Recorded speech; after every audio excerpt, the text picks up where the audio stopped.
Hello, in this video we will explore rich Swedish cuisine. I hope it will help you to pick your meal in the restaurant or you will be inspired to cook something at home. So prepare your taste buds and let's start. Inlagt sill or pickled herring. Classic meal that comes from Swedish past when it was typical to preserve meals in jars for winter. It is eaten during every important event such as Christmas, Easter and Midsummer.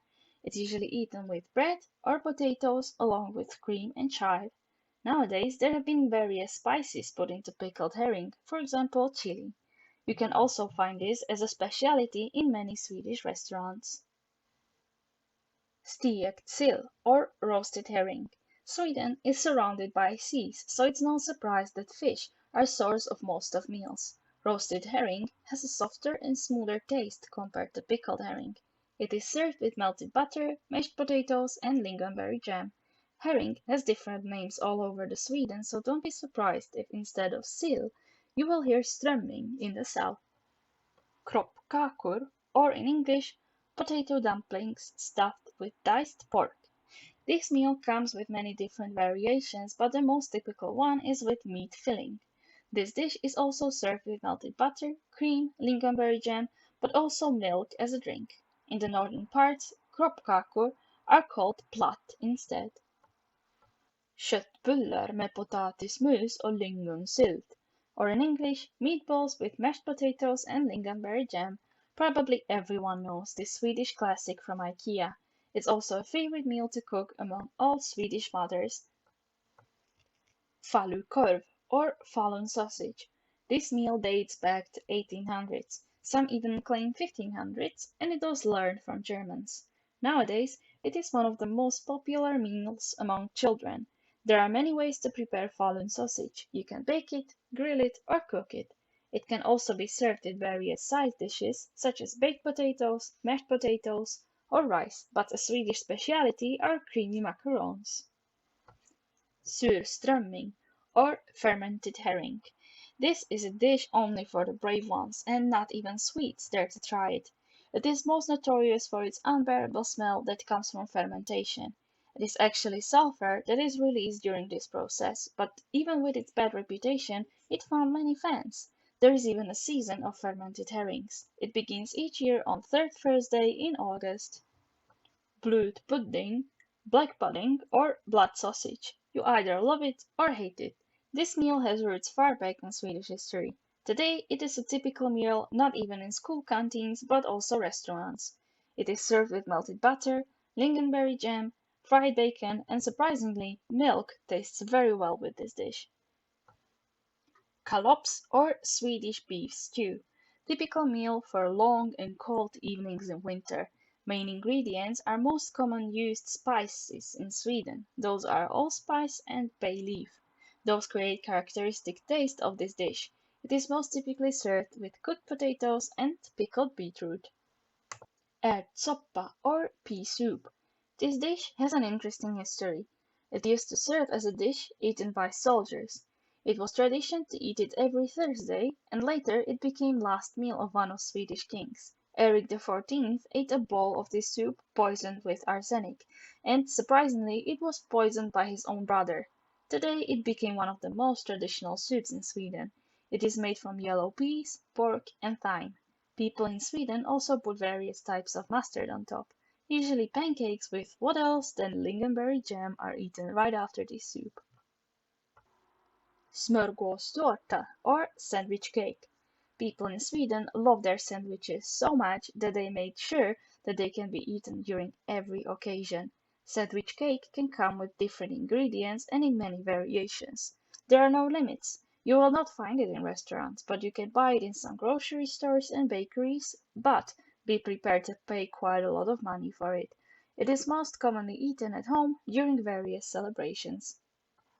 Pittipana, or loosely translated as small pieces in a pan.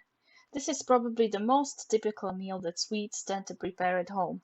The main ingredients are diced potatoes, chopped onions, and meat. It can be beef, pork, sausage, or even meatballs. All ingredients are mixed and cooked in one pan.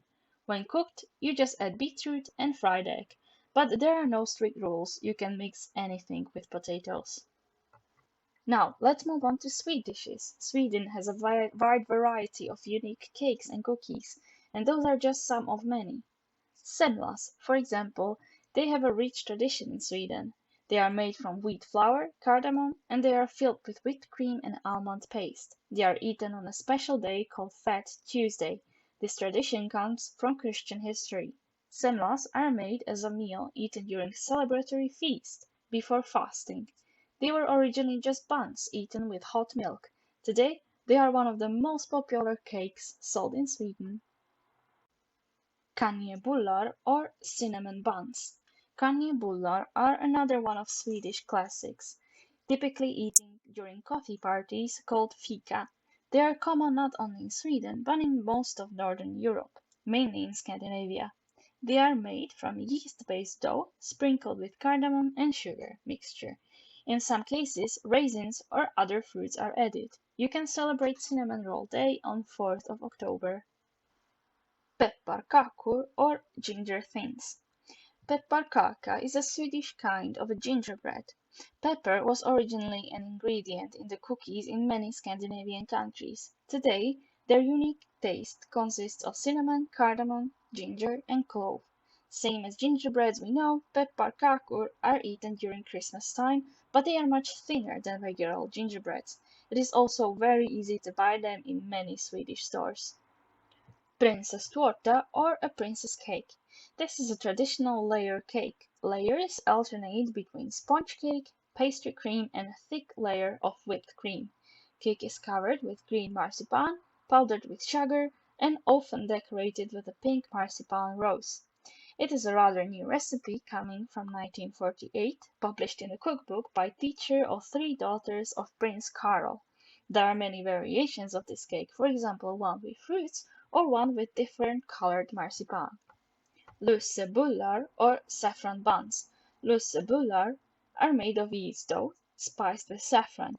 They usually contain dried raisins on top. It can also be made in a bigger version known as saffron cake.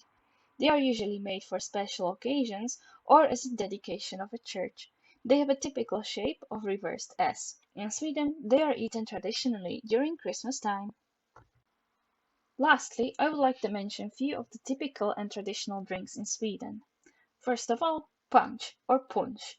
You can make Swedish punch at home, but also buy it bottled. Heat the liquid, add some spices, and it is a perfect drink for winter festivities. In Sweden, punch is usually served with pea soup. Pucko. Pucko is a brand of chocolate milk. It originated in Sweden in 1954 and today it is produced in Denmark. It is extremely easy to buy it since nearly every hot dog vendor has it. Yule must or Christmas juice. Yule must is a popular Christmas drink. It is made from mixing Coke and root beer. It doesn't contain any alcohol, so it's popular among children too. Although the name Christmas juice or Christmas must is quite misleading since the drink doesn't contain any fruit. Glögg or mulled wine. Swedish mulled wine is made from mixture of red wine, sugar, and spices such as cardamom, cinnamon, cloves, allspice, ginger, or orange zest. It is always served warm during Christmas time. It can be also combined with alcohol such as brandy, vodka, or sherry. There are countless variations of this mulled wine. If you are looking for a non-alcoholic version, you can replace red wine with fruit juices or cider. There are also glöggs made from white wine. In Sweden, you can also find raisins or almonds inside the drink.